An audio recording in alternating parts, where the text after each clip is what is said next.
আমরা দেখতে পাচ্ছি মহন্ত মহারাজ স্বামী নিগমানন্দ পরমহংসদেবের যে চিত্রপট বিগ্রহ প্রতিষ্ঠিত সেই নাট মন্দিরের দরজাটা খুলে দিলেন, কাছাকাছি চলে আসছেন। যাই হোক, স্বামীজি মহারাজ তথা মহন্ত মহারাজের সঙ্গে আমরা একটু যাই হোক, মহারাজজি আমাকে স্মরণ করিয়ে দিলেন, অধ্যক্ষ মহারাজ। তো ওনার সঙ্গে একটু আমরা ভগবতীয় তথা শ্রী শ্রী নিগমানন্দ পরমহংসদেবের সম্পর্কে গুটি কয়েক ওনার কৃপাবশত আমরা একটু আলোচনা করব বা মহারাজের মুখ থেকে ভগবত অমৃত কথা শ্রবণ করবার চেষ্টা করব। ঠিক আছে? ওম নমো নারায়ণ। মহারাজ প্রণাম, ধন্যবাদ। মহারাজজির শুভ নামটা প্রথমেই আমি জানতে চাইবো, মানে আমার আকাঙ্ক্ষা নয়, সাধারণ মানুষ যারা দেখবেন তাদের কাছে যাতে আপনার নামটা পরিচিত হয়ে ওঠে। পরিচিতির অবশ্য কোনো আবশ্যকতা আপনার প্রয়োজনও বা কোনো কিছুই নেই। আপনি একেবারেই প্রেমী আত্মা। আমি গত রাত্রিতে এসেছি, মানে 13 তারিখে এসে বুঝতে পেরেছি, যদিও আপনি আমাকে চিনতে পেরেছেন, আমি অনেক বছর আগে এসেছিলাম। তো এই হচ্ছে প্রেমিক আত্মা, যার চিত্ত দর্পণে যেমন ঈশ্বরকে দেখতে পায়, পরমাত্মাকে দেখতে পায়, তেমনি সাধু মহাত্মাকে, মিত্রকে দেখলেই সে যত বছরই হোক না কেন তার আত্মাতে প্রতিভাত হবে, প্রতিভাস আসবে, সে চিনতে পারবে। তো সেই জন্য আপনার কোনো কিছুরই আকাঙ্ক্ষা নেই, প্রেমিক আত্মা, সেই জন্য বললাম। তারপরেও সাধারণ মানুষের জন্য, সাধারণ ভক্তদের জন্য এবং ঈশ্বরীয় প্রশংসাটা যাতে সমাজ মাধ্যমে ছড়িয়ে পড়ে তার ক্ষুদ্র প্রচেষ্টা, এছাড়া আর কিছুই না। তো আমি এখানে এসে ভীষণ আনন্দিত। এখন আপনাদের আশ্রমের নাম আমি যতটুকু দেখলাম মধ্য বাংলা সারস্বত মঠ। তো আপনার আশ্রম সরি, তো আপনার শুভ নামটা জেনেই আমরা শুরু করব। আমার নাম হচ্ছে ব্রহ্মচারী, নাম হচ্ছে শান্তি চৈতন্য ব্রহ্মচারী। আচ্ছা আচ্ছা। আপনার সন্ন্যাস আশ্রমের প্রবেশ কত বছর হলো? হয়েছে 4 বছর হয়েছে। 4 বছর হয়েছে। আর এই আশ্রমের তো আপনি অধ্যক্ষ, তথা এই আশ্রমে কতদিন আছেন? মানে আমি এখানে 30 বছর ধরে আছি। 30 বছর, বাড়িয়াবাদ। আপনারা দেখতে পাচ্ছেন স্বামীজি মহারাজকে। আপনার এজটা একটু জানতে পারি, মানে বয়সটা? বয়স এখানে আমার 60। তো দেখুন 60 মানে 60 প্লাস, মানে 60 প্লাস মানে 70ই বলা যায়। মানে এতটা বছর বয়সে আসার পরেও তার মুখশ্রী দেখলেই বুঝতে পারবেন, ওনার মুখশ্রী দেখলে বুঝতে পারবেন একেবারে প্রেমিক আত্মা। আমি স্বামী নিগমানন্দ পরমহংসদেব সম্পর্কে রাত্রিতে একটি ছোট্ট লেকচার করেছি, ওটা রিলিজ হবে। তো সেখানে আমি মহন্ত মহারাজই বলেছি, আপনারা ধরে নেবেন এই অধ্যক্ষ মহারাজের কথা। সৎ কথায় শান্তিজি মহারাজ, তো ওনার হৃদয় সত্যি প্রশান্তিতে ভরপুর। প্রসাদম অধিগচ্ছতি। ভগবান শ্রীকৃষ্ণ শ্রীমদ্ ভাগবত গীতাতে বলছেন প্রসাদম কাকে বল? প্রসাদম। তো বলছে যে প্রসাদ কিভাবে উৎপন্ন হয়, কিভাবে কোথার থেকে আসে। তো প্রশান্তিকেই প্রসাদ বলা হয়, শান্তিকেই প্রসাদ বলা হয়। শান্তিম অধিগচ্ছতি, এই শব্দটি গীতা ভাষায় উঠে এসেছে। তো ওনার নামটা হচ্ছে সেই প্রসাদম, অর্থাৎ যার হৃদয় প্রেমিক সত্তায় পরিণত হয়েছে, সত্যি তিনি শান্তির অধিকারী এবং প্রসাদের অধিকারী, ভগবত প্রসাদের অধিকারী। তো ওনার নামটা শুনে আমরা খুবই সন্তুষ্ট হলাম এবং কৃতার্থ হলাম। এখন স্বামীজি মহারাজ, আমি যতবারই এখানে আসি, মানে 2 বার হলো এসেছি ধরুন, বা অন্যান্য কোনো মঠে গিয়েছি, বিশেষ করে নিগমানন্দ পরমহংসদেবের আশ্রমে, আমার মনে হয় উনি আমাকে টানেন। এখন আপনি এখানে 30 বছর ধরে আছেন, তদূর্ধ্ব হতে পারে, আর বয়স প্রায় 60 আপ। তো আপনার ঠাকুর সম্পর্কে যদি অজানা রহস্য এরকম কিছু, যেটা সাধারণ ভক্তগণ জানেন না, কিন্তু আপনাদের সাধন জীবনের উপলব্ধিটা তথা ঠাকুরের কৃপাটা আপনাদের সঙ্গে যেভাবে এসেছে, প্রবাহিত হচ্ছে, বর্ষিত হচ্ছে, সহজ কথায় ঠাকুরের অজানা এক গভীর রহস্য, যেগুলো সাধারণ ভক্তকে কি করবে, অনুপ্রাণিত করবে বা ভক্তি সমৃদ্ধির কাজ করবে। নিগমানন্দ সম্পর্কে ওনাদিকে সকলেই প্রায় জানেন। তিনি তন্ত্র, জ্ঞান, যোগ, ভাব 4টি সাধনায় সিদ্ধি লাভ করে নির্বিকল্প সমাধি থেকে গুরু ভাব নিয়ে তিনি ধরাধামে অবতীর্ণ হয়েছেন। প্রতিষ্ঠা করেছেন আসামবঙ্গীয় সারস্বত মঠ সুদূর আসামে। এত ব্যতীত তিনি 4টি বাংলায় 4টি বিভাগীয় আশ্রম প্রতিষ্ঠা করেছিলেন। এই যে আশ্রমটি আমরা বসে আছি, এটা হচ্ছে মধ্য বাংলা সারস্বত আশ্রম। স্থানটি একটু বললেন? এইটি পূর্বস্থলী পূর্ব বর্ধমান।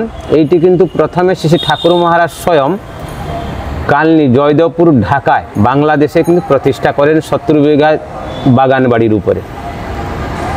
যখন বাংলা ভাগ হয়ে যায়, যুদ্ধ লাগে, তখন সেই আশ্রমের প্রতিষ্ঠাতা, যাকে দিয়ে ঠাকুর মহারাজ সেই আশ্রমটি প্রতিষ্ঠা করেছিলেন, তার অন্তরঙ্গ সন্ন্যাসী শিষ্য স্বামী প্রেমানন্দ মহারাজজি এই আশ্রমটিকে এইখানে নিয়ে আসেন। নিয়ে এসে তার নিজস্ব সম্পূর্ণ প্রচেষ্টায় এইখানে জায়গা জমি কিনে ভক্তদেরকে ঠাকুরের ভাবে উদ্বোধিত করে তাদের কাছে কিছু দান স্বরূপ জমি নিয়ে এই আশ্রমটি প্রতিষ্ঠা করেছেন 1360 সালে। বাংলা 1360 সালে এই যে আশ্রমটি আছে, আশ্রমের মধ্যে ঠাকুরজিরা শয়ন করছেন, সেটা কিন্তু ঠাকুর মহারাজ স্বয়ং শয়ন করেছেন সেই পলঙ্কের উপরে। সেই খাটিয়াটা বা সেই পালঙ্কটাই রয়েছে, সেই গদিও রয়েছে। ঠাকুর যেটি ভোগ খেতেন, যেটা পিঁড়ি, সেটাও রয়েছে, তার বাটিগুলি রয়েছে। এমনকি ঠাকুরের যাহা সমগ্র জিনিসগুলি তিনি সুন্দরভাবে কিন্তু এখানে বহন করে নিয়ে আসছেন। এটা যে ঠাকুরকে তিনি কতটা ভালোবাসতেন, তখন তো কোনো যোগাযোগ ছিল না, না না না, তখন তো কিন্তু নদীর পথে এমনকি সেখানকার টিন পর্যন্ত নিয়ে এসে এখানে টিন ঘর করেছিলেন। আচ্ছা, কিন্তু মানে যে পালঙ্কটা কোন সাইডে রয়েছে? এই তো শয়ন ঘর যেটা আছে, শয়ন মন্দির। হ্যাঁ, শয়ন ঘরটা আমরা একটু দেখে নেব। তার আগে ঠাকুরকে একটু দেখে নিয়ে আপনার নাট মন্দিরের চিত্রপট বিগ্রহ। শয়ন ঘরটি রয়েছে ঠাকুরের ডান দিকে। আচ্ছা, ওই দিকটা। হ্যাঁ, তার সেই চেয়ারটি, যে চেয়ারে বসতেন, যে টেবিলটিতে তিনি বসতেন, সবটাই কিন্তু ঠাকুরের একবার হস্ত স্পর্শিত এগুলি যে রয়েছে। তার মানে একেবারেই স্বামী নিগমানন্দ পরমহংসদেব উহার উপরে প্রতিষ্ঠিত, এবং যেটা সম্পূর্ণরূপে ডিভাইন, মানে দিব্য হয়ে আছে। কারণ যে কোনো মহাত্মা, যে কোনো মহাপুরুষের যে কোনো ব্যবহার্য জিনিস, তার ছোট্ট একটি দাড়ি চুল হতে পারে, সেটা কিন্তু দিব্য হয়। এটা আমাদের আধ্যাত্মিক জগতের দর্শন বা আমাদের অনুভূতি। তো যাই হোক, এখন আমরা ঠাকুরের সম্পর্কে একটু জানতে চাই যে তিনি তার জীবদ্দশাতে তিনি যেগুলো বলে গেছিলেন, তার ভেতরে ব্যতিক্রমী যে কথাগুলো, যেটা শাস্ত্রীয় সম্মত না হলেও যেটা গ্রহণযোগ্য। এবং আপনার পরিভাষায় একটু আগে আমরা মানে দুপুরের দিকে শুনছিলাম, যেটা অনেকেই হয়তো জানেন না, যে ভবিষ্য মালিকাতে নিগমানন্দ পরমহংসদেব সম্পর্কে বলা রয়েছে। এই বিষয়ে কি আপনি বলবেন কিছু? হ্যাঁ, এটা তো রয়েছে, যেতে আমাদের রয়েছে অচ্যুতানন্দ যে মালিকা যে লিখেছেন উড়িষ্যাতে 500 বছর আগে। তো তিনি তার মালিকার মধ্যে লিখেছেন যে স্বয়ং পরম ব্রহ্ম নরবপু ধারণ করে আসবেন, নলিনীকান্ত পরবর্তী নাম তার হবে ঠাকুর নিগমানন্দ। তিনি সংঘ শক্তির প্রতিষ্ঠা এবং আদর্শ গৃহস্থ জীবন গঠন সম্পর্কে তিনি জোর দিবেন। এটা তো স্পষ্ট লেখা রয়েছে। গারস্থ ধর্মের উপরে ঠাকুর বিশেষ জোর দিয়েছেন। গারস্থ ধর্মের উপরে ঠাকুর বিশেষ করে জোর দিয়েছেন, মানে উৎকৃষ্ট গারস্থ ধর্ম, যেটা এখন ব্যভিচারের ধর্ম চলছে। মানে গারস্থ ধর্ম ডোমেস্টিক লাইফ, মানে খানিকটা ডোমেস্টিক, ইংরেজিতে যেটাকে অন্যরকম ভাবে বোঝায়। তো যাই হোক, এখন ইনি কি মানে ঠাকুর, আমি যতটুকু জানি, অনেকেই আমার কাছে জানতে চান। আমি আজকে সরাসরি আপনার কাছে এসেছি যে আমার মুখ থেকে না শুনে আপনার মুখ থেকেই সাধারণ ভক্ত যারা আছে তারা শুনে অত্যন্ত কৃতার্থ হবে বা সন্তুষ্ট হবে। সেই জন্য এখন আমি একটি জায়গায় দেখেছি, উনি কি ঋষি বঙ্কিমচন্দ্র চট্টোপাধ্যায়ের বংশের সাথে সম্পৃক্ত? দাদু ছিলেন, আপন দাদু সম্পর্কীয় দাদু ছিলেন। আচ্ছা আচ্ছা, দাদু ছিলেন। তার মানে বঙ্কিম চ্যাটার্জি কিন্তু একসময় তিনি সাহিত্যিক ছিলেন, সাহিত্য সম্রাট যেটাই বলুন, কিন্তু একটা সময় তিনি ঋষি হয়ে উঠেছেন। আর ঋষি বঙ্কিমচন্দ্র চ্যাটার্জির জীবনে কিন্তু ঋষি হয়ে ওঠার একটা বিশেষ একটা কাহিনী আছে, ওখানে আমি যাচ্ছি না। তখনই ওনাকে ঋষি টাইটেলটা দেওয়া হয় যে হ্যাঁ, তুমি ঋষিটা হওয়ার যোগ্য বা সেই জায়গাটা তুমি এসেছো। উনি একবার একটা জায়গায় এতটা ধ্যানস্থ হয়েছিলেন, মানে সবকিছু বিলয় হয়ে গেছিল। ঠিক আছে, এরকম একটি ঘটনা আছে, সেখানে আর যাচ্ছি না। তো এইটা জানবার পরে পরিষ্কার হয়ে যাচ্ছে যে কোনো মহাপুরুষ আসবার বিগত তার বংশের যে সমস্ত বংশ পরম্পরা যে সমস্ত মহাপুরুষগণ আসেন, তার কিন্তু কিছু একটু নিদর্শন থাকে, রেখে যায়, তারপরে কিন্তু এইভাবে ক্রমানুসারে আসে। বুঝতে পারছেন আপনি। তো আমি সেটা জানবার পরে আমি অবাক হয়ে গেছিলাম যে ঋষি বঙ্কিমচন্দ্র চট্টোপাধ্যায়ের সঙ্গে বিশেষ কানেকশন রয়েছে, যেটা মানে নিগমানন্দ পরমহংসদেবের লেখনীতে উঠে এসেছে। তিনি বঙ্কিমচন্দ্র চট্টোপাধ্যায়ের আত্মাকে মানে তার সত্তাটাকে তিনি আনয়ন করে কথন বচন করেছিলেন। একটু বলুন সেই বিষয়ে। তিনি লিখেছিলেন যে ধর্ম আমাদের ধর্ম সংস্থাপনার্থায় সম্ভবামি যুগে যুগে ভগবান গীতাতে বলেছেন, কিন্তু তিনি বলছেন ধর্ম রক্ষণার্থায় সংরক্ষণার্থায়। তো সেইটা বললেন যেটা আমিটা যে ভুল বলেছি এই জন্যই আমি আত্মার মুক্তি হচ্ছে না, তুমি এটা একটু ব্যবস্থা করো। ঠাকুর বলেছিলেন না, ঠাকুর তো পরলোক সম্পর্কে যা বলেছেন বা তার যে অধিগত ছিল, যেটা অন্যান্য কোনো মানে মহাপুরুষের মুখে যেটা এতটা তত্ত্ব কথা গভীর কথা শোনা যায় না আর কি। তো মৃত্যু সম্পর্কে পরলোক সম্পর্কে অতি প্রাঞ্জল ভাবেই তিনি কিন্তু বর্ণনা করেছেন। আচ্ছা, আপনার ব্যক্তিগত উপলব্ধি মৃত্যু, আত্মা বা মৃত্যুর পরে তার আত্মার সঙ্গে কথন বচন করা যায় ইত্যাদি, এই সম্পর্কে আপনি যতটুকু স্টাডি করেছেন বা সাধন ধ্যান অনুধ্যানে জানতে পেরেছেন, এই বিষয়ে আপনার প্র্যাকটিক্যাল কোনো অভিজ্ঞতা আছে যে ঠাকুরের পরিভাষা এটা সত্য? হ্যাঁ, সত্য তো, বহু দৃষ্টান্ত রয়েছে। তবে আমিও দেখেছি মৃত্যু বা আত্মা বা মৃত্যুর পরে তার সাথে কথা বলে, এটা পসিবল? হ্যাঁ, অবশ্যই। আমি তো দেখেছি, আমার এটা সম্পর্কটা আমি এখানে উজ্জ্ব রাখছি। তো আমার অত্যন্ত নিকট সম্পর্কীয়। তো তিনি যখন মারা যান 10 দিনে তো শ্রাদ্ধ হয়ে যায়, 10 দিনে 11 দিনে শ্রাদ্ধ হয়ে যাওয়ার পরে তারপর তার হচ্ছে একটা কীর্তন করে তার আত্মার শান্তির জন্য করা হয়। তো ওই ব্যক্তি যখন 10 দিনে শ্রাদ্ধ শান্ত হয়ে যাওয়ার পরে কীর্তন হচ্ছে, হঠাৎ দেখা গেল উনি ওনার মেয়ের মধ্যে আবির্ভাব হয়ে গেলেন আর কি, ভর করে গেলেন। করে গিয়ে তিনি ওখানে বলে ঠাকুরের নাম হচ্ছে আমি শুনবো। আর যতক্ষণ পর্যন্ত নাম হলো তিনি ততক্ষণ পর্যন্ত কিন্তু শুনলেন এবং সব বলে দিলেন যে আমি যে গেছি ওই এসছি ইত্যাদি ইত্যাদি, দেখার পরিষ্কার ভাবে বলে দিলেন। উনি তো মারা গেছেন কিন্তু পরিষ্কার ভাবে বলে দিলেন ওই এসছি, এইটা এই গাড়ি করে আসছি, এখানে নামলো, ওইটা নিয়ে আসছি, এটা নিয়ে আসছি, সব সুন্দর ভাবে তিনি কিন্তু বললেন। আচ্ছা, ঠাকুর নিগমানন্দ ঠাকুরের শিষ্য উনি ছিলেন, খুব ঠাকুরকে ভালোবাসতেন এবং ধ্যান জপ নিয়মিত ভাবে তিনি করতেন। আচ্ছা, এখন আপনার ব্যক্তি জীবনে ঠাকুরের অলৌকিক কোনো, যদিও বলা উচিত নয় প্রকাশ্যে, তবু আমি একটু উজ্জ্ব করে বলতে অনুরোধ করব যে যদি একটু বলেন। মানে আমাদের ব্যক্তিগত জীবনেও তো ঠাকুরের বিশাল একটা প্রভাব রয়েছে, এগুলো তো অস্বীকার করার কোনো জায়গা নেই। কিন্তু আপনারা সরাসরি সেই পারম্পরিক গুরু পারম্পরিক ভাবধারাতে একেবারে স্বয়ং তার প্রতিষ্ঠিত বলা চলে, তাঁরই ডিভাইন বস্তুগত দিকের সাথে সম্পৃক্ত, আশ্রমের মন্দিরের সঙ্গে সম্পৃক্ত, সেবা নিত্য সেবা ইত্যাদির সাথে সম্পৃক্ত। আপনি এখানে আরতি করেন বা পূজার যা কিছু করার সেটা আপনি করেন, তো সেখানে আপনার একটা উপলব্ধি তো অবশ্যই কাজ করবে, ঠাকুরের একটি আশীর্বাদ কাজ করবে।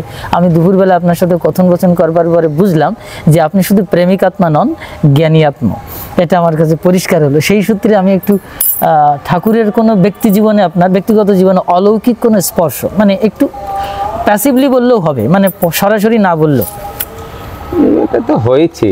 আচ্ছা, এরকম একটু শুনি একটু। তো হয়েছে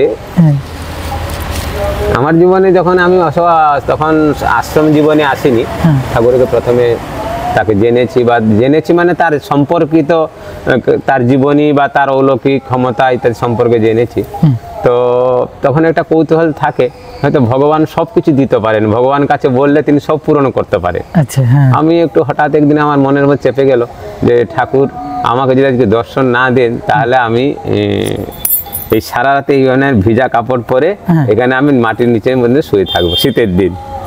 আচ্ছা আচ্ছা। তো আমি ওইভাবে স্নান করে এসে ভিজা কাপড়টা পরে ওখানে ওই শুয়ে থাকলাম, যদি যতক্ষণ পর্যন্ত আমি তার দর্শন না পাচ্ছি।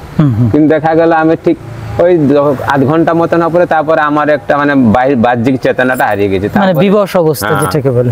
তখন উনি বলছেন এই সামান্য একটু এই ত্যাগে কি এত বড় জিনিস পাওয়া যায়, এটা বললেন। আচ্ছা, এটা প্রত্যেক এইরকম মতো তিনি তো সর্বত্রই আছেন, এবং শুধু তাই নয়, তিনি আমাদের জীবনে আমরা কোথায় থাকবো, যে আপনি তো অনুভব করছেন, আপনি তো বাস্তবিকই ঠাকুর ভগগুরু ভগবানের উপরে নির্ভর করে আপনি বেরিয়ে পড়ছেন, সেই আমরা প্রত্যেকটি জীবনে অনুভব করি যে আমাদের। আপনার এই ঘটনাটা কত বছর আগে? এটা ঘটনাটা প্রায় 35 বছর আগে হয়। 35 বছর আগের, আপনারা চিন্তা করুন যে 35 বছর আগে তার জীবন কতটুকু বয়স, সেই সময় ঠাকুরকে ফাঁদে ফেলে দিচ্ছেন। মানে এটা কিন্তু ভক্তের জীবনে হয়, মানে ভগবানকে পাওয়ার জন্য কখনো কখনো ভক্ত ভগবানকে ফাঁসিয়ে দেওয়ার চেষ্টা করে, কারণ তারপরেও আমার গুরু মহারাজ বলছেন যে ভগবানকে ধরার কিন্তু কোনো ফাঁদ নেই। There is no trap to get hold get God, ঈশ্বরকে ধরার কোনো ফাঁদ নেই, এ কথাটা বলছে। তারপরে কিন্তু ভক্ত ফাঁস বানিয়ে দেয়, ভগবান ইচ্ছা করে সেই ফাঁসে ঝুলে পড়ে, মানে ফাঁদে আটকে যায়। তাই মহারাজের জীবনে 35 বছর আগে, এখান থেকে 35 বছর ভাবা যায় না, 35 বছর আগে সাক্ষাৎ কৃপা বর্ষণ করেছিলেন।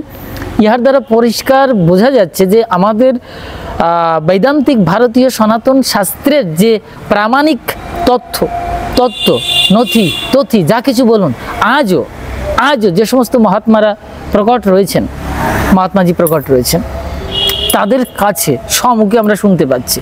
আমার মনে হয় নতুন করে বিবেকানন্দ সাজার বা নতুন করে নিগমানন্দ সাজার বিশেষ প্রয়োজন আছে বলে মনে হয় না। তারপরেও বলবো যে আত্মজিজ্ঞাসা থাকতে হবে। মহারাজজির জীবনে যেটা ঘটেছে প্রত্যেকের জীবনে নাও ঘটতে পারে, সেটা অনেকটা হ্যালুসিনেশন হয়ে যেতে পারে। সেই দিকে বিচার বিশ্লেষণ করে প্রকৃত বিশুদ্ধ জ্ঞানের মাধ্যম দিয়ে আধ্যাত্মিক চেতনাবোধের ভেতরে গিয়ে পারমাত্মিক সত্তাকে উপলব্ধি করতে হবে। এটা আমার প্রত্যেকের কাছে এই প্রবচনটা থাকে।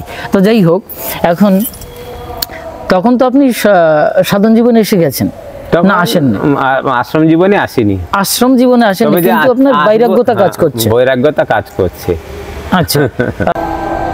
তারপরে এখানে তো নিয়ে এসে তিনি এখানে করলেন, এই যে দেখছেন যে আমরা। আপনার গৃহত্যাগের পেছনে বা এই আধ্যাত্মিক জীবনে আসার পেছনে কোনো অলৌকিক বা বিশেষ কোনো কারণ বা ঘটনা আমরা জানতে পারি? কারণটা কিছুই নয়, আমি যখন ঠাকুরকে টেনে পড়ি তখন ঠাকুর নিগমানন্দ সংস্পর্শে আসি। একজন বয়স্ক টেনে, বাপরে বাপ, তখন আমাদের একজন বয়স্ক ভদ্রলোক ছিলেন, তিনি কলকাতায় থাকতেন। কলকাতাতে তিনি ঠাকুরের সম্পর্কে জেনেছিলেন, তো উনি এসে একা একা থাকতেন, ঠাকুরকে নিয়ে গল্প করাইতে লোক পেতেন না। তো আমাদের মধ্যে একটা এই আধ্যাত্মিক ভাব আছে, তিনি হয়তো অনুভব করেছিলেন। আমি 2-4 জনকে ডেকেই তিনি আমাদের সঙ্গী করে যাতে ঠাকুরের কথাটা আলাপ করতে পারেন, বাট অন্যদের মধ্যে প্রসারিত করতে পারেন, এই জন্যই তার কাছে বসতাম, তিনি বলতেন। আচ্ছা, আপনার যিনি এই পথে নিয়ে এসেছেন, মানে দীক্ষা গুরু মহারাজ সহজ কথায় যাকে বলা হয়, মানে আপনাকে মন্ত্র দীক্ষিত করলেন যিনি, ওনার শুভ নামটা জানতে পারি? হ্যাঁ, আমরা তো আসার পরে এখানে আমাদের মহন্ত ছিলেন স্বামী জ্যোতির্ময়ানন্দ সরস্বতী মহারাজ। ওনার কাছ থেকে আমরা প্রথমে গৃহস্থ দীক্ষা নিই, তারপরে ব্রহ্মচর্য দীক্ষাও ওনার কাছেই হয়। ওনার কাছেই হয়। আর এই যে প্রেমানন্দজি মহারাজ এখানকারই প্রতিষ্ঠাতা বলা চলে। এখানে এই আশ্রমটা জয়দেবপুর কালনি ঢাকায় তিনি প্রতিষ্ঠা করেছিলেন ঠাকুরকে দিয়ে। আচ্ছা আচ্ছা। প্রেমানন্দজি মহারাজ এখানে কত বছর ছিলেন টোটালি? এখানে তিনি ওখান থেকে চলে আসলেন 60 সালেতে, সেইখানে 1382তেই তিনি দেহ রক্ষা করেন, ওনার সমাধি রয়েছে ওইখানটায়। আচ্ছা, এখন ঠাকুরের সবথেকে সর্বোচ্চ ডিগ্রির যে কথাটি, পরমাত্মার যে সত্তার যে পরিপূর্ণতা, যেটা মহাভাব প্রেম, সেই জায়গাটা তো চূড়ান্ত স্থান আমাদের আধ্যাত্মিক পরিভাষায়। প্রেম হচ্ছে চূড়ান্ত স্থান, নাকি? এটা কোনো বিরোধ নাই। আচ্ছা, একবার ঠিক। হ্যাঁ, তো এই প্রেম, এখন ঠাকুর প্রথমে তান্ত্রিক গুরু হয়ে উঠলেন, তারপরে আপনার জ্ঞানী গুরু হয়ে উঠলেন, তারপরে যোগী গুরু হয়ে উঠলেন সুমারি দাস বাবাজি মহারাজের কাছে। সেখানে একদম প্র্যাকটিক্যাল শিক্ষাটা, যেটা যোগ, আমরা যেটা ইয়োগা বলি, কিন্তু সাধারণ সমাজের মানুষ যেটা যোগ বোঝে, সমাজে যেটা সম্প্রচারিত, ইহার সঙ্গে কিন্তু আধ্যাত্মিক যোগসূত্রের কিন্তু অনেক বৈপরীত্য আছে। মানে যোগের যেটা রাজাধিরাজ যোগ, রাজযোগ বা ক্রিয়া যোগ যেটাই বলুন না কেন, এটা কাশীর সুগন্ধি বাবা স্বামী বিশুদ্ধানন্দ পরমহংস মহারাজের কথা তো জানাই আছে। উনি বলছেন যে সমাজে যে যোগের কথা সম্প্রচারিত হচ্ছে, এটা কিন্তু যোগ সেই যোগ না, এই যোগের সঙ্গে ওই যোগের কিন্তু এটা যোগ, এটা ব্যায়াম হচ্ছে। যাই হোক, বলছে যে গুটি কয়েক মহাত্মা এই লৌকিক সমাজে জানে সেই যোগের কথা। তো যাই হোক, এখন নিগমানন্দ পরমহংসদেব যোগী গুরু হয়ে উঠলেন ক্রমানুসারে, তারপরে হয়ে উঠবেন প্রেমিক গুরু। আমি এই বিষয় নিয়ে গত রাত্রিতে আপনার যে আশ্রমের ছোট্ট একটি যে কক্ষে আমাকে জায়গা দিয়েছেন কৃপা করে, সেখানে কিন্তু এই লেকচারটা আমি তৈরি করেছি, এটা ঠাকুরের কৃপা অনুসারে। তো সেখানে আমি ঠাকুর কিভাবে প্রেমিক গুরু হয়ে উঠছেন, আসলে টেনে ঘিসড়ে ওই গঙ্গাতে গিয়েই চলে যেতে হবে, আমাদের এক সময় মিশে যেতেই হবে, তাই না? সে আপনার যেখানেই হোক না কেন, তো আমার ওই প্রেমের দিকেই টানে আর কি, ঘুরে ঘুরে ওই দিকেই যাব। তো এখন ঠাকুর নিগমানন্দ পরমহংসদেব প্রেমিক গুরু হয়ে উঠলেন, এই বিষয়ে যদি একটু বলেন। এটা সো টাফ প্রশ্ন, যেটা তিনি সবসময় discuss এইটা করা উচিত হওয়ার না। মূলে আসলে ঠাকুর বলছেন আমি কিন্তু কোনোদিন সাধু সন্ন্যাসী হব, সদ্গুরু হব, জ্ঞান সাধনা যোগ সাধনা করব, আমি কোনোদিনই কিন্তু এই ভাবনা নিয়ে ঘর বাড়ি ছাড়িনি। উনার জীবনে একটা বৈশিষ্ট্য হচ্ছে সকলে কিন্তু ভগবানকে পাওয়ার জন্য, সুখ শান্তি লাভ করার জন্য, আধ্যাত্মিক জগতে উন্নতি করার জন্য ঘর বাড়ি ছেড়ে, কিন্তু তিনি বলছেন আমি ঘর বাড়ি ছেড়েছিলাম আমার মৃতা স্ত্রীকে পাওয়ার জন্য। আশ্চর্যের ব্যাপার। হ্যাঁ, এটা এটা এটা তো এটা ঠিক সকলে আমরা কিন্তু মানে ঘর বাড়ি ছেড়ে স্ত্রী পুত্র বাবা মাকে ত্যাগ করে যায় সাধু হওয়ার জন্য। বলে আমি ভগবানকে পাবো, বজরঙ্গবলী হনুমানকে পাবো, শিবকে চাই, আমি গুরুকে চাই, আমি শিবকে গুরু রূপে চাই, ইত্যাদি ইত্যাদি। এই জন্য তারা কিন্তু সকলে আত্মস্বজনকে ছেড়ে চলে যায়। কিন্তু ঠাকুর নিগমানন্দ তিনি ঘর বাড়ি ছেড়েছিলেন নিজের মৃতা স্ত্রীকে, আবার জীবিত নেই, তার স্ত্রী মারা গেছেন, সেই তাকে পাওয়ার জন্য। এটা তো একেবারে নিজে স্বহস্তে উনি লিখেছেন, লিখেছেন। মানে এতটা চিরন্তন সত্য, মানে স্বামী নিগমানন্দ পরমহংসদেবের ভাষায় উঠতে পারে। মানে কোনো মহাপুরুষ জীবনে এইটা দেখা যায় না যে নিজের স্ত্রী মারা গেছেন। মহারাজজি, এটা আমি একটুখানি বিতর্কে যাব। জ্ঞানগণ সিদ্ধাশ্রমেরই একজনই মহাত্মা জ্ঞানানন্দ পরমহংস, আচ্ছা, ওনার স্ত্রী ছিলেন বিজয়া। ঠিক আছে, পূর্বজন্মে বা ওনাদের যে নিত্য জীবন সেখানে গুরু ভাই বোনের সম্বন্ধ, তা ওনার মুক্তি হচ্ছিল না। তো ওনার গুরু ইচ্ছা করে এই দুই ভাই বোনকে, মানে গুরু ভাই বোনকে স্বামী স্ত্রী রূপে জগতে পাঠায়। তো এই জ্ঞানানন্দ পরমহংসদেব জীবদ্দশায় একজন প্রফেসর ছিলেন, মানে শিক্ষিত ব্যক্তিত্ব ছিলেন। তো ওনার স্ত্রীর প্রতি ওনার প্রচণ্ড মোহ ছিল, ঈশ্বরকে বিশ্বাস করতেন না। তারপরে দেখলো স্ত্রী যে এ তো সর্বনাশ, সে তো মোহে আক্রান্ত হয়ে আছে। এখন উনি ইচ্ছা করে দেহত্যাগ করলেন, উনি তো যোগিনী ছিলেন। তো দেহত্যাগ করার পর ওনার মোহ এইবার ভাঙতে শুরু করলো, কিন্তু মোহ ভাঙেনি, বলছে আমার স্ত্রীকে চাই। আমার স্ত্রী কোথায় গেল, এত ভালোবাসা, আমার স্ত্রীকে সরাসরি পেতে চাই, মানে ফিজিক্যালি পেতে চাই। আত্মা এই সমস্ত বুঝি না, মানে তাকে পেতে চাই, উন্মাদ হয়ে গেছিলেন। একটি পর্যায়ে উনি কিন্তু বিশাল বড় মহাত্মায় পরিণত হলেন, পরমাংসত্ব শিবত্ব লাভ করলেন। এইরকম একটি। এইবার আমি একটু যে আমি একটু প্রসঙ্গ বলছি, হতেই পারে, ওটা নিয়ে কোনো মিস্টেক কিছু না। আরেকটি প্রসঙ্গ, সেটা হচ্ছে নিগমানন্দ পরমহংসদেব ঠাকুর যেভাবে পরিষ্কার পরিচ্ছন্ন নিট অ্যান্ড ক্লিন জীবনের, আত্মজীবনের কথা বলছেন, যেখানে ত্রুটি বিচ্যুতি যাই থাকুক না সব বলে দিচ্ছে। এই যে দুঃসাহসিকতা, সাধকের হৃদয় কতটা সরল এবং সত্যে পরিপূর্ণ হলে সত্যাচার করতে পারে। এই সত্যাচারটা কোথায়? সত্যকাম জীবনে যেটা এসেছিল, হ্যাঁ, ইডিয়াই বলে আমার বাবার মার কাছে অনেকে আসতো, কিন্তু কে আমার বাবা আমি বলতে পারবো না, আমি জানি না, কিন্তু আমি অমুকের বাচ্চা। তখন বললেন তুমি কিন্তু প্রকৃত ব্রাহ্মণ। তো এই যে প্রকৃত যারা সাধক মহাত্মা, তারা ব্রাহ্মণ এর যে পরিচয়টা, সেটা কিন্তু তাদের পরিবেশের লেখনীতে উঠে এসছে। যেমন পশ্চিমবঙ্গের বিজয় কৃষ্ণ গোস্বামীর চিত্রপট এখানে রয়েছে, ওনার শিষ্য, একনিষ্ঠ শিষ্য, উৎকৃষ্ট শিষ্য। আমি এই সমস্ত মহাত্মাদের কথা বললে না, আমার ভাষা ঠিক থাকে না, এলোমেলো হয়ে যাবে। ওই কুলদানন্দ ব্রহ্মচারী, তিনি নিজে হাতে লিখেছেন যে আমার নাইট ফলস হচ্ছে, মানে নকটার্নাল এমিশন, মানে যেটাকে বলা হয় স্বপ্নদোষ, যেটাকে সহজ কথায় বলে, তিনি ডিক্লেয়ার করছেন এবং লিখে দিচ্ছেন, এবং কবে কোন তারিখে ঘটছে এটা বলছেন উনি নিজে হাতে। মানে সদ্গুরু গ্রন্থ, যে গ্রন্থটা ওনার বিখ্যাত গ্রন্থ বিজয় কৃষ্ণ গোস্বামীর পরম্পরাতে। তাহলে আমি দেখেছি এই চরিত্রটা স্বামী নিগমানন্দ পরমহংসদেবের চরিত্র, এটা উঠে আসছে। কি দারুণ যে ভোল্টেজটা, যারা সত্যে প্রতিষ্ঠিত হবে তাদের হৃদয় কতটা অকপট এবং কতটা দুঃসাহসিকতা পরিপূর্ণ। এটা দুঃসাহস বলা চলে না, এটাকে সত্যাচার বলে। তো সেইখান থেকে দাঁড়িয়ে এই যে প্রেমিক গুরু হয়ে উঠলেন স্বামী নিগমানন্দ পরমহংসদেব, বেশি আর সময় বাড়াবো না, অলরেডি 23 মিনিট। তো গৌরী মায়ের কাছে গেলেন, বাকিটা এবার আপনি বলবেন ওইখান থেকে। তার এটা সাধনা করার মূল উদ্দেশ্য, তিনি তো তন্ত্র সাধনা করলেন। তন্ত্র সাধনা করতে গিয়ে যখন তন্ত্র সাধনা সিদ্ধি লাভ করেন, তখন মা বামাখ্যাপা বলে দিয়েছিলেন, মা আমার জগৎ কর্ত্রী, জগৎ সৃষ্টি করেছেন আমার মা তারা।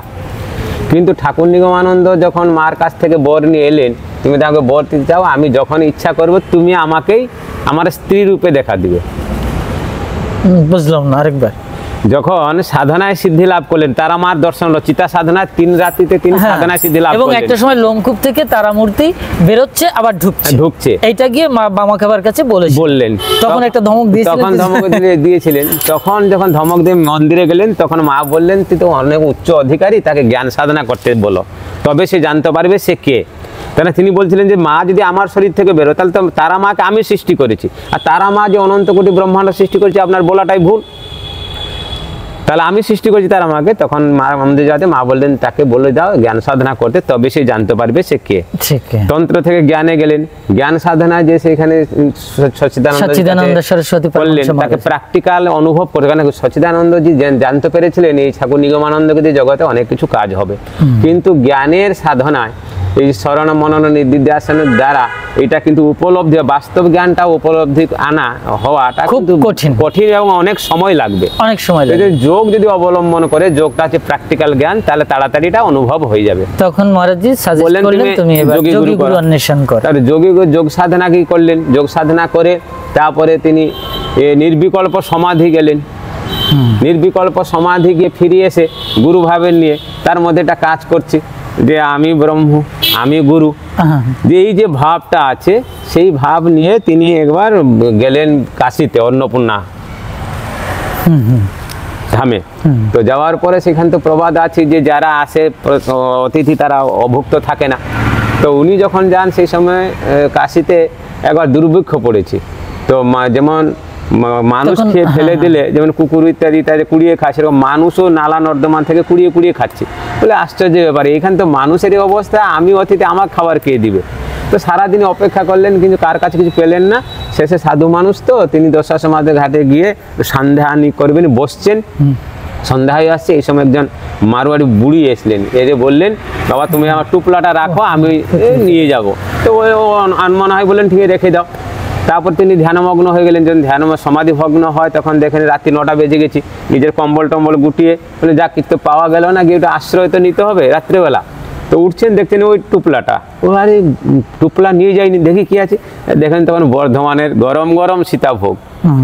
তো তখন যদিও তিনি এখানে লীলা জগৎটাকে, যেহেতু তিনি একবার অদ্বৈত ব্রহ্মজ্ঞানেই প্রতিষ্ঠিত, তো লীলা জগৎটাকে তিনি মানে মানলেও তিনি অন্তরে ঠিক গ্রহণ করিতে পারছেন না।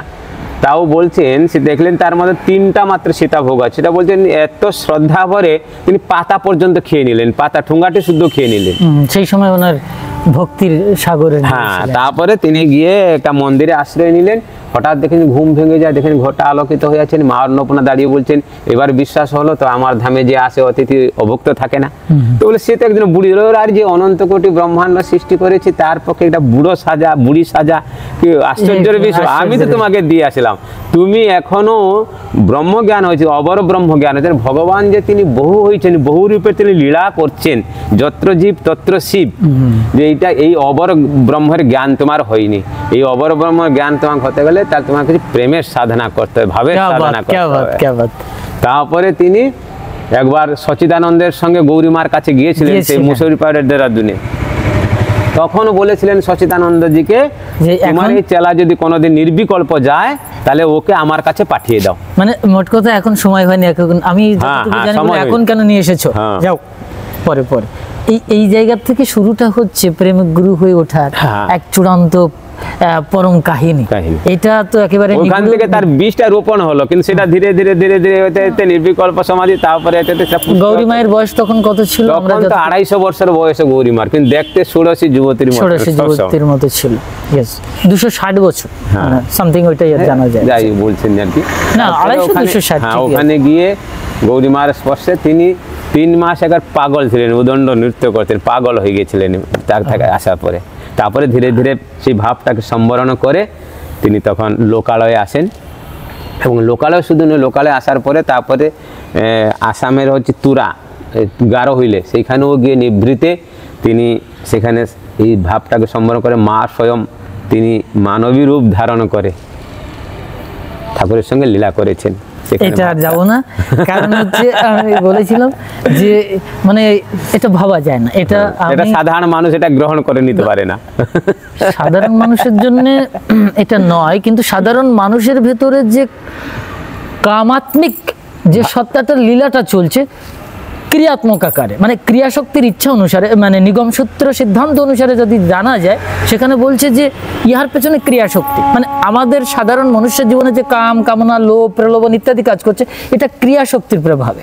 কিন্তু ঈশ্বরের বা পরাশক্তির যে ইচ্ছা শক্তি, সেই ইচ্ছা শক্তির ক্ষেত্রে কিন্তু কোনো কাম বা মোহ বাসনা নেই, সেটা নির্লিপ্ত এক অবস্থা। তো সেটা আলাদা ব্যাপার, সেখানে যাচ্ছি না।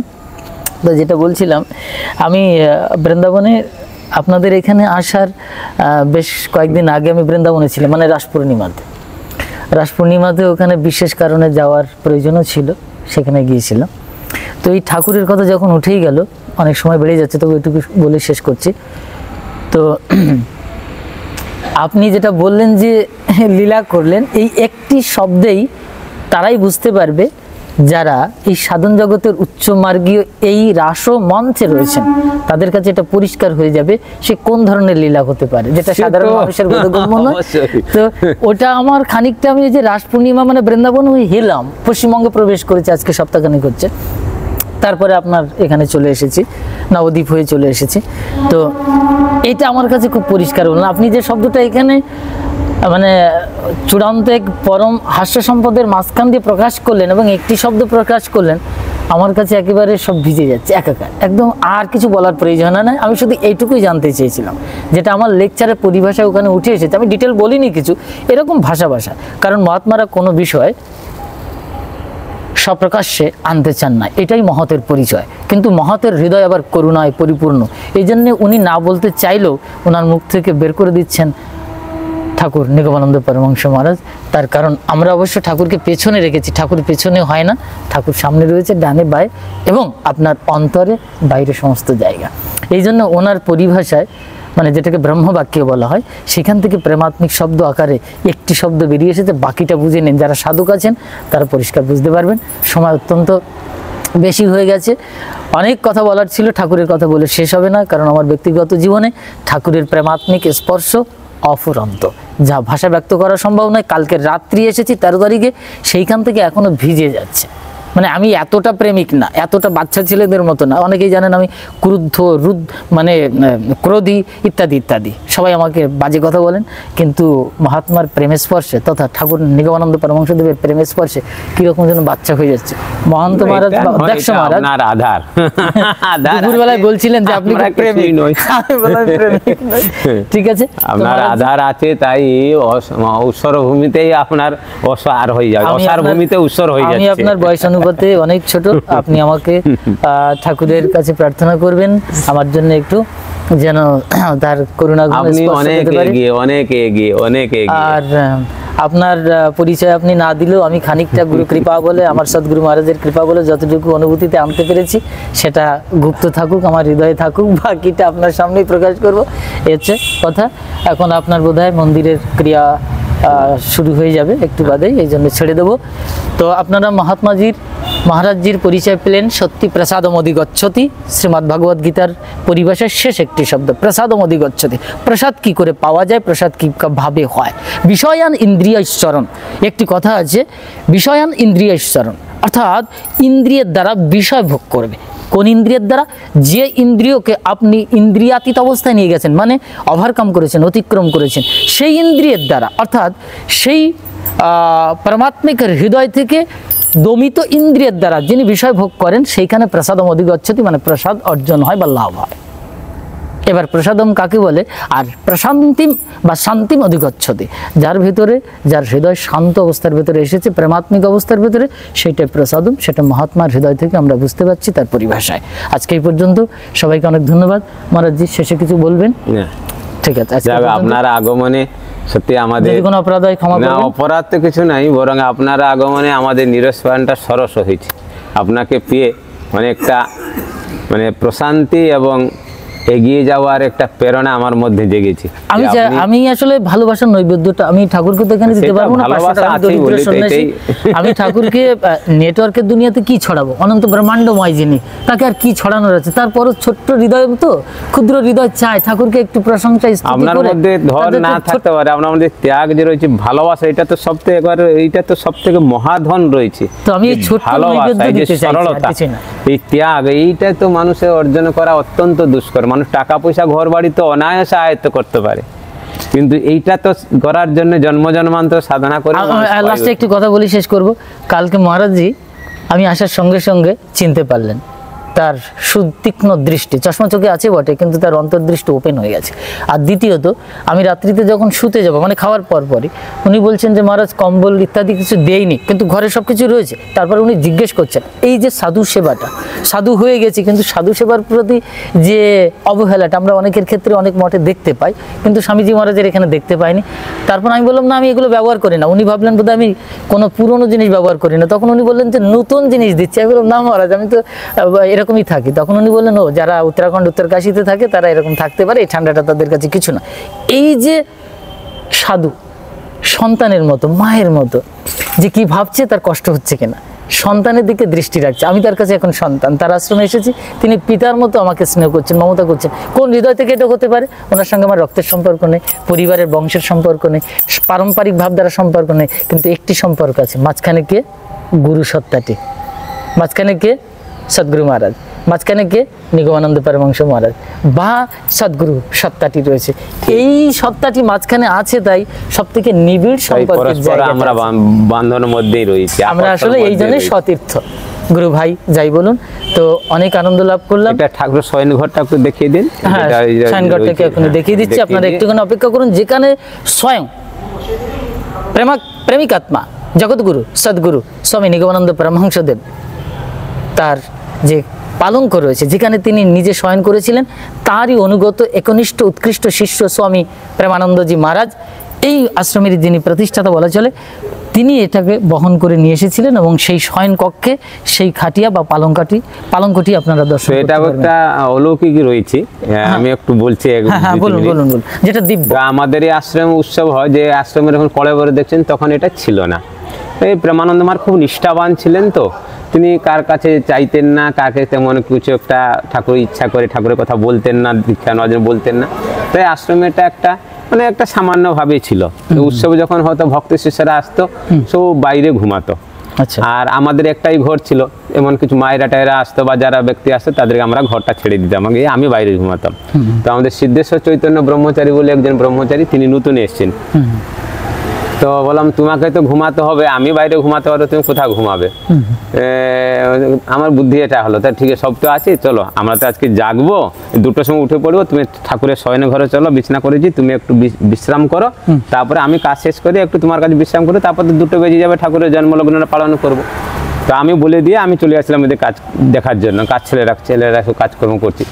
তো উনি একটু ঘুমালেন, 5-7 মিনিট ঘুমার পরে যেমন একদম মানুষ ঘুমানোর পর যেমন নাক ডাকছে, তো তিনি একটু বললেন, আমাকে প্রকাশ করতেন, বললেন আমি তাকিয়ে দেখলাম তো কেউ তো নাই।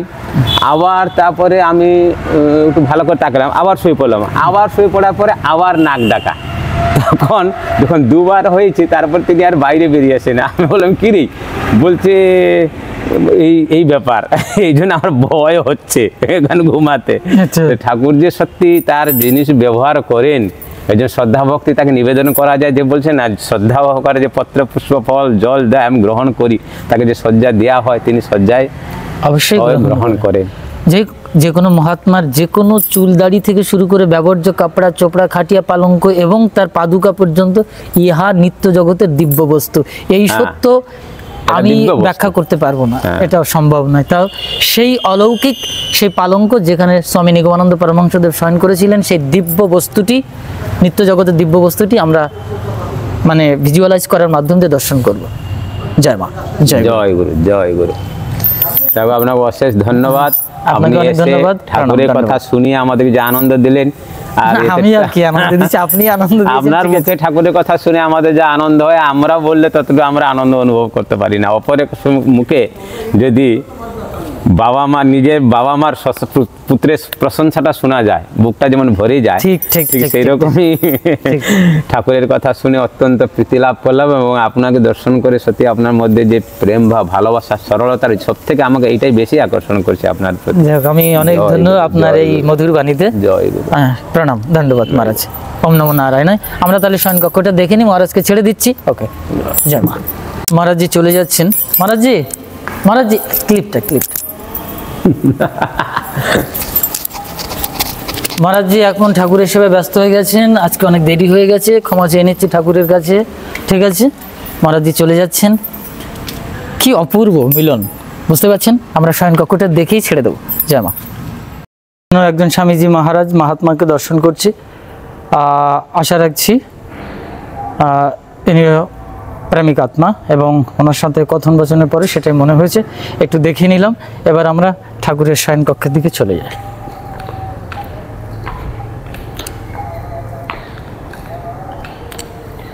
এটা শিব মন্দির, নিগমেশ্বর মন্দির।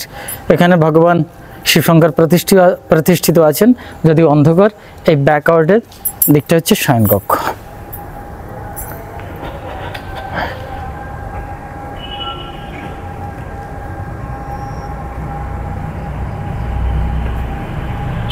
আমি এই জানলা বরাবর চলে এলাম, তো দেখি ভেতর দিয়ে একবার যাওয়ার চেষ্টা করব। হ্যাঁ, আমরা যাচ্ছি শয়নকক্ষের দিকে, তবে এটা নাট মন্দির।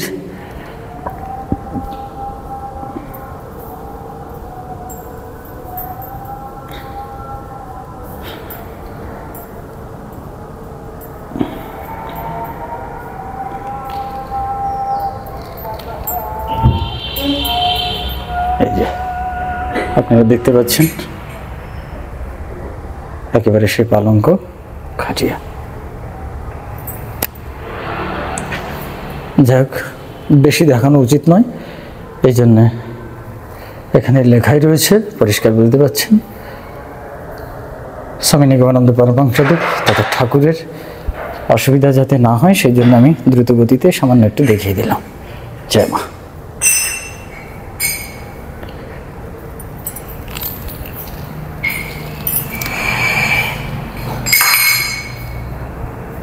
তো প্রসঙ্গত আর বাড়াবো না, অনেক সময় বেরিয়ে গেছে।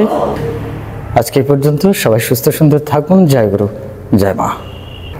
মন্দিরের ভেতরটা একবার একটু চোখ বুলিয়ে নিয়ে আমরা সবাই, খুব পরিষ্কার হয়ে যাবে। এখানে বড় বড় মহাত্মারা রয়েছেন, দেখুন চিত্রপট সজ্জিত, কি সুন্দর সাজানো গোছানো, নিট অ্যান্ড ক্লিন, পরিষ্কার পরিচ্ছন্ন, ভাবা যায় না।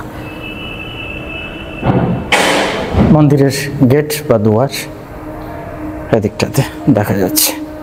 বিশাল বড় এখানে একটি 3 স্টার বিল্ডিং তৈরি হয়েছে, যেটা গেস্ট হাউস, যেখানে ভক্তমণ্ডলী এসে অবস্থান করতে পারে। আর এই মন্দিরের পেছনে রয়েছে বিরাট ব্যাকওয়ার্ড, যেখানে আম্র বাগান। যাই হোক, আজকে পর্যন্ত। জয় মা, জয় গুরু। সবাই সুস্থ সুন্দর থাকবেন।